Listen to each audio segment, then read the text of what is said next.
Hello everyone and welcome to my channel Learn with GRV. So today we are going to understand Indian Council Act of 1861 and we are doing this as part of the series where we are understanding Indian polity, which is written by M. Lakshmikant.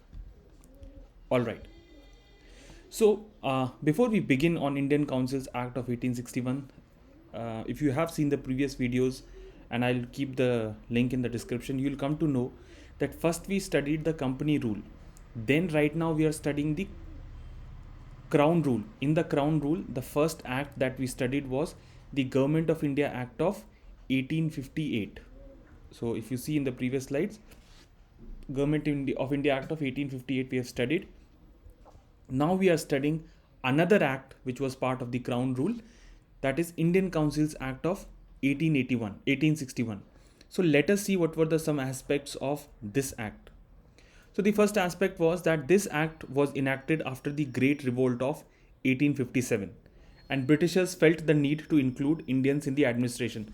So now because they see that there was and when we say the Great Revolt, we are talking about the Sepoy Mutiny. The Britishers felt that now it's time that we start including Indians in the administration. Now, in this regard, three acts were enacted by the British Parliament, which were in 1861, 1892, and 1909. So today we are going to study the Indian Councils Act of 1861.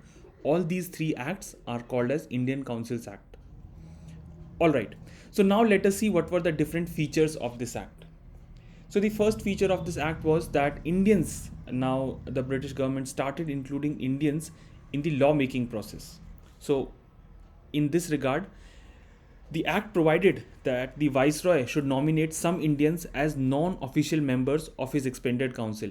Now, as you know, as part of the Government of India Act of 1858,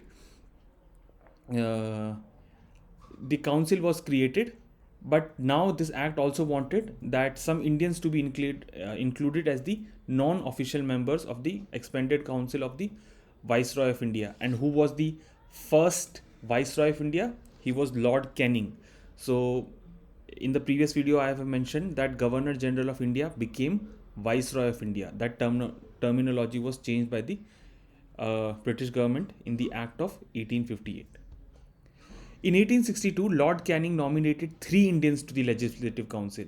So now who were those 3 Indians? Raja of Benares, Maharaja of Patiala, and Sir Dinkan Rao. So these were the 3 Indians who were nominated in the Legislative Council of Lord Canning. And this act also started a process of decentralization, and where the power was being restored to Bombay Madras presidencies. Now what is basically decentralization? Let us understand this. Now if you have followed the Charter Acts from 1793 till 1833, you would see that the power was given to the Governor General, and the presidencies of Bombay and presidencies of Madras were actually made subordinate of the Governor General of Bengal. So that means only one person was given this power. And then in the last act, that is Charter Act of 1833, Governor General of Bengal was also made the Governor General of India, and now he had the complete control of all the British possessions in India. And who was the first Governor General of India? It was Lord William Bentinck.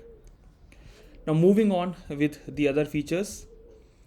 So the new act also provided for the establishment of new legislative councils for Bengal, northwestern provinces, and Punjab, which were established in 1862, 1886, and 1897 respectively. So this is straightforward. It also provided for the establishment of legislative councils.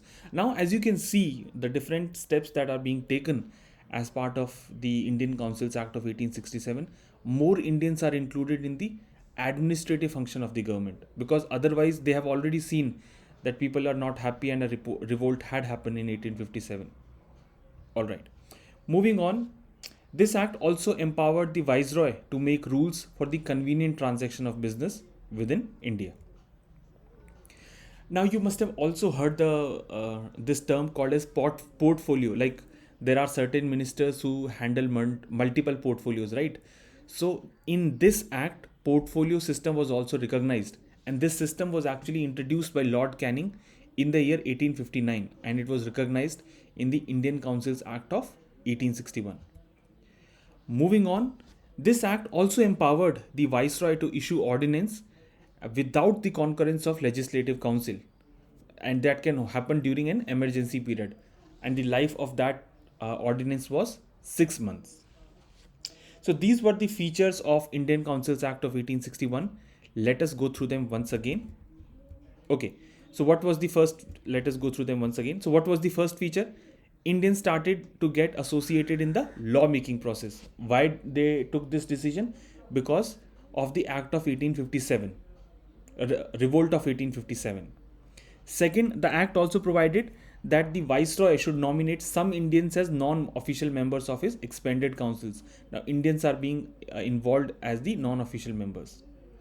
In 1862, Lord Canning, who was Lord Canning? He was the first Viceroy of India. So he nominated 3 Indians to his legislative council, which were the Raja of Banaras, Maharaja of Patiala, and Sir Dinkan Rao. This is an important question that can come. Another feature was that a process of decentralization has happened. Now understand, when we are saying a process of decentralization, it means power is being distributed. When we are saying process of centralization, it means power is given to one person. Now if you have followed from the Charter Act, you can see that the power was given to the Governor General of Bengal, and the other presidencies of Bombay and Madras, they were being made the subordinate. So this process actually ended with this Indian Councils Act of 1867, and the powers were restored to presidencies of Bombay and Madras. So this started a process of decentralization. Some other features of this act were that the act provided for the establishment of new legislative councils for Bengal, northwestern provinces, and Punjab, and these were established in which year? 1862, 1886, and 1897 respectively. This act also empowered the Viceroy to make rules for more convenient transaction of business in India. And portfolio system was recognized, like a minister can have multiple portfolios. So he's handling, suppose, railways, he's also handling textiles. So multiple portfolio a minister could hold.